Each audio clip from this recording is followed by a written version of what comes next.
if you guys really know us, you know that I'm Brittany and this is Nicole.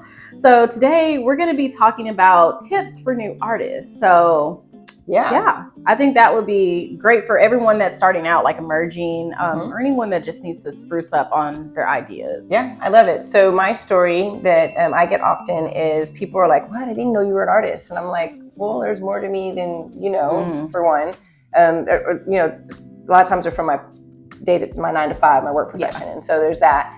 Or they're just friends I've seen out. I've hung out with them for years. I've seen them through a friend of a friend, and they're like, "What? I didn't know you're an artist." And so a lot of them are like, like I also have things that I do. Like one friend was like, I crochet, and I was just like, what? I did not know that either. That's awesome. That's cool. It's like, I'm just curious, like, how do you get started? You know, I've done all these things. I know how to make things. I've made things for friends, and I gift blankets for babies and all kind of things. But I just don't know how to essentially like start her business or just start her journey into it, because I don't necessarily know that she wants it to be a full-blown business, but I think she wants it to be known that she's able to do that, and that maybe even more so that she's more than what most people know that she is. And so but I get the question, like, how do you get started? Where do you get started? Like, where do I post things? Where do I plug things out? And it's weird, as many resources as there are out there, I think, because she could easily Google like how to start my crochet business, but I think it's being relatable. I think what she finds is not really relatable. And the first things that, the search engines like to throw at you are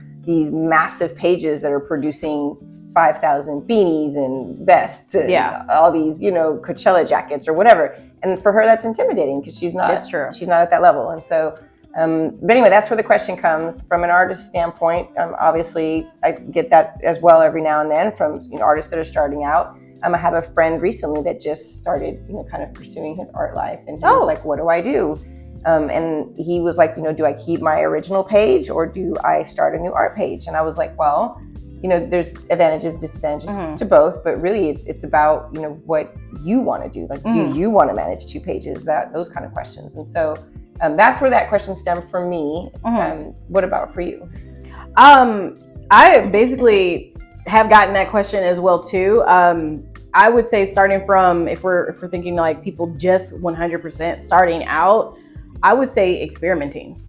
I would say first start with experimenting in whatever craft you have, but also not thinking about what art should be in your craft, basically. Because for me, I don't know if this is for you necessarily, but I get really hooked up, even with me doing art for a long time, on if I'm making a masterpiece, if it looks like it's supposed to be. Because you said it first already, how you were talking, like, people say, I didn't expect you to be an artist. I get that 100% all the time. And it's because they say, oh, well, you seem so normal. Joke's on you, though. I'm not. But I do get that a lot. And so because of that, I get into my head, like, what is an artist supposed to be? What is a crafter supposed to be? So I think starting off with experimenting within your craft is the first step with your tip, basically, with doing artwork. So if it's acrylic, starting with acrylic, sometimes you might be learning the hard way. Like with that experimenting, just learning that you don't put like acrylic on top of oil. Sometimes you might have to learn the hard way, but experimenting, I think, is step number one when you're starting out. But because I've gotten far with experimenting. And then just stopping myself from thinking, okay, this is what it should look like, this is what it should be. So that's my first 2 tips, is experimenting and getting out of your head of what other people think you should be like, basically. Yeah, I love it. In regards to kind of branching out as an artist, so there's that creative side of things. From the business side of things, where do you want to put your art? Social media is free and it's easy. It has its challenges, but what about, do you need a website? Like, do you recommend a new artist have a website right away? I would say yes. I would say have a website. Probably start with something that's free. I don't think you should go into powerhousing for paying. If you're just starting out, to be 100% honest, because there's a lot of platforms that do have it for free.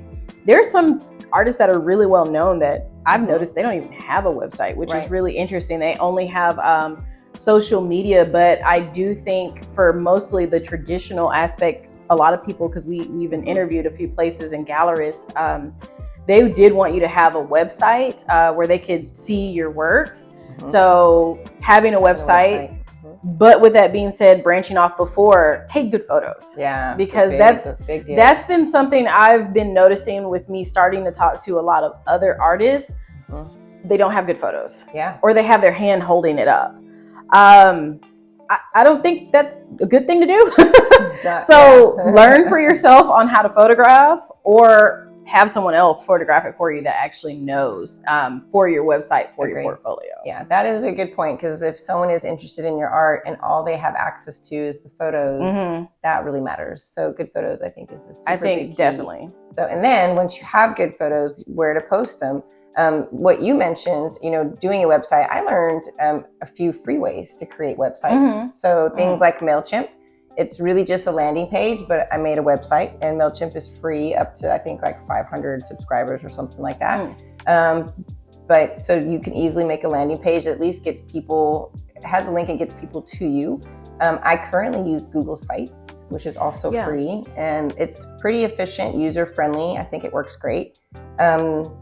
There's also a lot of those back-end websites. Not that we're getting paid for any of these promotions, although we should. Hit us up if you're interested, 100%. But ArtPal is one that I personally love because it's free to sell original art, and then they will also do all the print work for you. So if you have an art piece and say it sold or it didn't sell, you can offer prints, and they will run all of that back end. They will print it and mail it to anyone that's interested in buying it.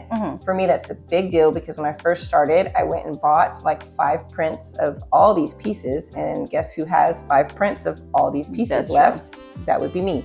So, so it's really nice to have something that can do the back end of that. And again, good photos matter, because the better the quality photo, the bigger the print can be, which is great for sales purposes. But also, if someone wants to buy a print and they want to have it matted and framed, they will do all that. You don't have to worry about dragging that print to Michael's or Hobby Lobby. Again, with the non-promotional, but hit us up if you guys are interested. And I love commercial plug. But obviously, the kind of those resources for getting things matted and framed. But guess who pays for that before it goes to the customers? A lot of times, that's the artist. I mean, if you're clever enough to get that up front in advance, great.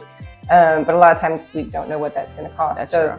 But yeah, so there are resources out there like that, which I've found and love. And I've found that the ones that are free like that have been actually really good and efficient, and they work fine. And of course, you can utilize the social media. There are, through Facebook, through Meta, and Instagram, a shop. You can set up a shop. It is a little complicated. It is definitely. It's not easy. It was complicated for me. It was complicated for me also. And the other side to that is you still have to pay to promote those things. So I know someone is right now thinking, oh, Etsy, put it on Etsy. And yes, you can post on Etsy. There is a charge per post there. There's fees for everything. And those fees get you. I will say that. Yeah, they definitely do.